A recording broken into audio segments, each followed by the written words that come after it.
কোনো মহিলা অন্তঃসত্ত্বা থাকা অবস্থায় তার কোনো আত্মীয় মারা গেলে তাকে দেখতে দেওয়া হয় না, এতে নাকি মৃত ব্যক্তির কষ্ট হয়। আসলে কি অন্তঃসত্ত্বা অবস্থায় মৃত ব্যক্তিকে দেখার পর নিষেধাজ্ঞা আছে? ঘুমানোর জায়গায় নামাজ পড়লে নামাজ হবে কিনা? 4 রাকাত নামাজ ভুলে 3 রাকাত পড়ে সালাম ফিরিয়ে ফেললে করণীয় কি? আমাদের এলাকায় কিছু মানুষ বলে কবরে মাটি দিলে 3 মুষ্টি দিতে হবে, এর কম দেওয়া যাবে না, এটা কি ঠিক? আমরা তো জানি জন্মদিন উদযাপন করা জায়েজ নেই, কিন্তু আমরা দেখলাম বন্যা দুর্গত ক্যাম্পে শিশুর জন্ম উপলক্ষে আসন্না ফাউন্ডেশন ভালো খাবারের আয়োজন করেছে, এটা কিভাবে জায়েজ হতে পারে? শনিবার আর বুধবার নাকি নখ কাটা যায় না, এটা কি সত্য? ভাদ্র মাসে মেয়ে বিয়ে দিলে অমঙ্গল হয় বলে গ্রামাঞ্চলে শোনা যায়, এটা কি সঠিক? জোহরের সুন্নাতের 3য় রাকাতে থাকা অবস্থায় জামাত শুরু হয়ে গেলে করণীয় কি? চলুন তাহলে আর বিলম্ব না করে আমরা প্রশ্নোত্তর আলোকিত পূর্ণে প্রবেশ করি। আমাতুল্লাহ হাফেজ আপনি লিখেছেন শনিবার আর বুধবার নাকি নখ কাটা যায় না, এটা কি সত্য? নখ কাটার নির্দিষ্ট কোনো দিনক্ষণ নাই যে এই সময় নখ কাটতে হবে বা এই সময় নখ কাটা যাবে না। সারা সপ্তাহের যে কোনো সময় যে কোনো দিন রাতে দিনে আপনি নখ কাটতে পারবেন। শুক্রবার নখ কাটাকে কেউ কেউ মুস্তাহাব বলেছেন, কোনো কোনো সালাফের আমল রয়েছে, এর বাইরে আসলে এটাকে সুন্নাহ বা ওই দিনই কাটতে হবে এমন কোনো বাধ্যবাধকতা নেই,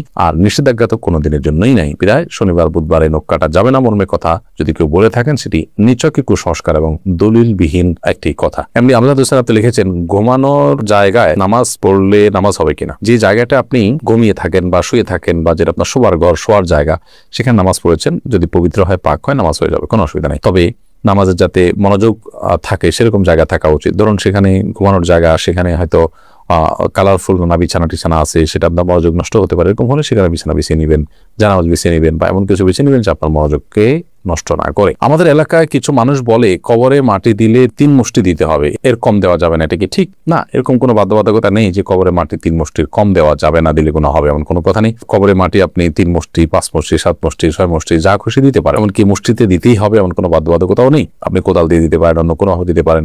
মৃত ব্যক্তিকে দাফন করা ফরজে কিফায়া, সমাজের কিছু মানুষ যদি সেটি করেন সবার তরফ থেকে সেটি আদায় হয়ে যায়। অতএব মৃত ব্যক্তিকে দাফন করার এই কাজ আপনি শরীক করেন, একটু মাটি দিলেন, এটা সবের কাজটা আপনি করেন, বাট আপনার এটা মাথায় রাখা দরকার যে 3 মুষ্টি দিতে হবে এরকম কোনো বাধ্যবাধকতার কথা কোরআন বা সুন্নাহর কোথাও বলা হয়নি। SH মোহাম্মদ আল জাবির আপনি লিখেছেন ভাদ্র মাসে মেয়ে বিয়ে দিলে অমঙ্গল হয় বলে গ্রামাঞ্চলে শোনা যায়, এটা কি সঠিক? না, এরকম কোনো কথা নেই। বিয়ের ব্যাপারে এমন কোনো সময় বা এমন কোনো কাল নেই যে সময় কালে বিবাহ হলে কোনো প্রকার ক্ষতি হতে পারে বা উপকার হতে পারে। বিবাহ সব সময় করা যায় এমন একটি বিষয়, শুধুমাত্র হজের এহরামরত অবস্থায় বিবাহ বন্ধনে আবদ্ধ হওয়া নিয়ে ওলামা ইকরামের ভিন্ন মত আছে। একদল ওলামা ইকরাম জায়েজ বলেন, অন্য দল ওলামা ইকরাম না জায়েজ বলেন। তবে এর বাইরে অন্য বছরের অন্য কোনো সময়, রমজানের বাইরে, কাটা চাঁদ বলে আপনার জিলহজ মাসে, কোরবানিদের মাসে, সে মাসে, কিংবা এই ভাদ্র মাসের কথা আমি নতুন জানলাম, তো এরকম কোনো মাসে বিয়ে করলে কোনো অমঙ্গল হয়, মঙ্গল হয় এরকম মনে করলে সেটি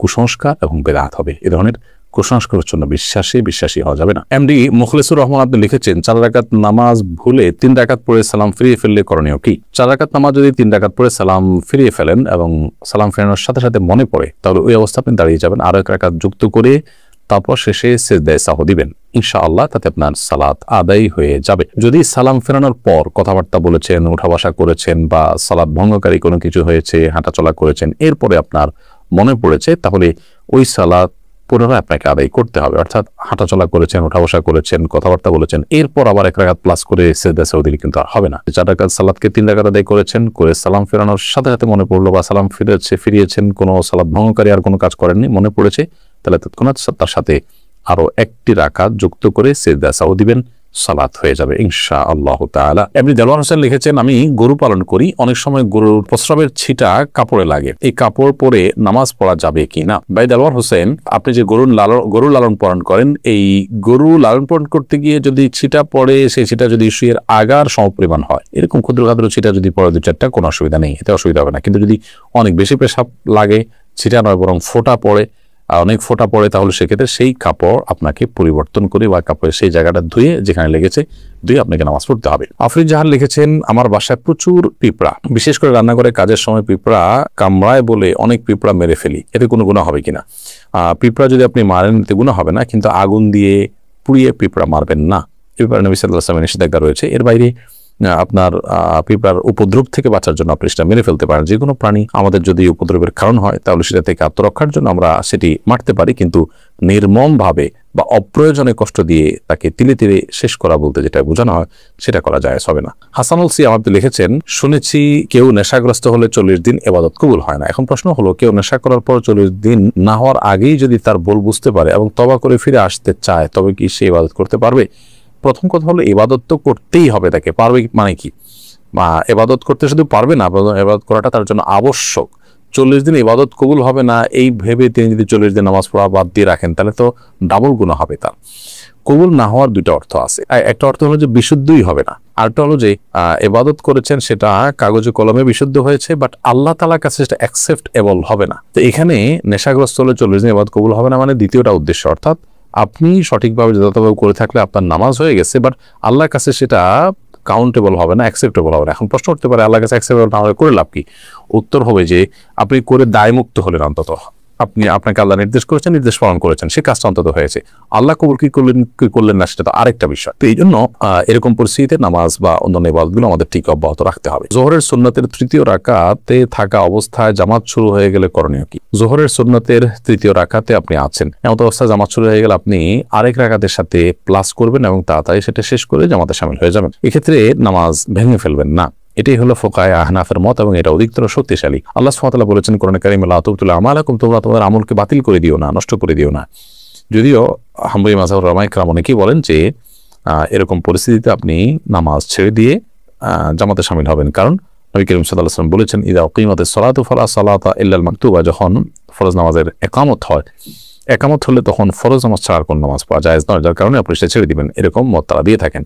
মূলত এই হাদিসের আরেকটা ব্যাখ্যা হতে পারে, সেটা হলো যে যখন একামত শুরু হয় তখন আর ফরজ নামাজ অন্য কোনো নামাজ নয়, অর্থাৎ অন্য কোনো নামাজ শুরু করা যাবে না। কিন্তু শুরু করা নামাজ যে ভেঙে ফেলতে হবে সেটা কিন্তু এখান থেকে পরিষ্কার বোঝা যায় না, অর্থাৎ এটার একাধিক ব্যাখ্যা হওয়ার সুযোগ আছে। বিধায় এটা দিয়েই চূড়ান্তভাবে প্রমাণ করা যে নামাজ ভাঙা যাবে সেইটা সঠিক নয়। জান্নাতুল ফেরদাউস লিখেছেন, কোন মহিলা অন্তঃসত্ত্বা থাকা অবস্থায় তার কোনো আত্মীয় মারা গেলে তাকে দেখতে দেওয়া হয় না, এতে নাকি মৃত ব্যক্তির কষ্ট হয়। আসলে কি অন্তঃসত্ত্বা অবস্থায় মৃত ব্যক্তিকে দেখার পরে নিষেধাজ্ঞা আছে?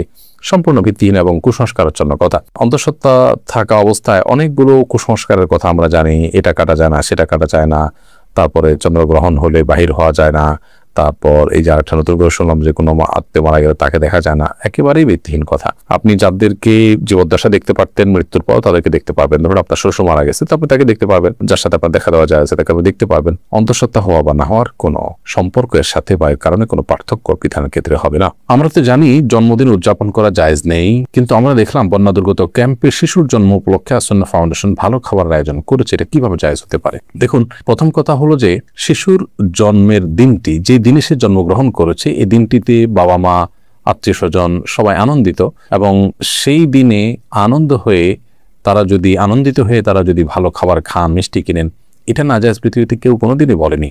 শিশুর জন্মের দিনে ভালো খাবার ব্যবস্থা করা আর প্রতি বছর জন্মদিন উদযাপন করা, কেক মোমবাতি সহ, যেগুলোর প্রত্যেকটার আলাদা আলাদা ধর্মীয় ব্যাখ্যা আছে। কেক কেন ব্যবহার হয় জন্মদিনে, অন্য কোনো কিছু থাকতে কেক কেন, মোমবাতি কেন জ্বালানো হয়, এগুলো নিয়ে আপনি যদি একটু সোশ্যাল মিডিয়াতে অথবা আপনি গুগলে যদি সার্চ করেন তাহলে দেখতে পারবেন যে এর পেছনের রহস্যগুলো কি।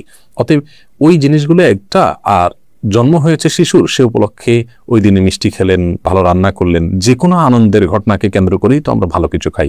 সেটাকে পৃথিবীর কোনো আলেম নাজায়েজ বলেননি। দুটিকে যদি আমরা গুলিয়ে ফেলি তাহলে তো ভুল হবে, এবং সেই সাথে এটাকে কেউ ইবাদত শরিয়ার কাজও মনে করছে না। দুইটা জিনিস সেখানে। জন্ম দিবস উদযাপন যেটি বছর বছর হয়ে থাকে, সেখানে যে সমস্ত আইটেমের প্রয়োজন হয় সেগুলো অগ্নিপূজকদের বিভিন্ন বিশ্বাস থেকে এসেছে, তাদের কৃষ্টি বা কালচার। আর যে কোনো আনন্দের বা যে কোনো সুখের কোনো ঘটনা আসলে তখন খুশি হয়ে নিজেরা ভালো কিছু খাওয়া বা খাওয়ানো, সেটাকে পৃথিবীতে কেউ নাজায়েজ বলেনি, এবং দুটি কখনো এক জিনিস নয়। এই পার্থক্যটা আমাদের করতে হবে।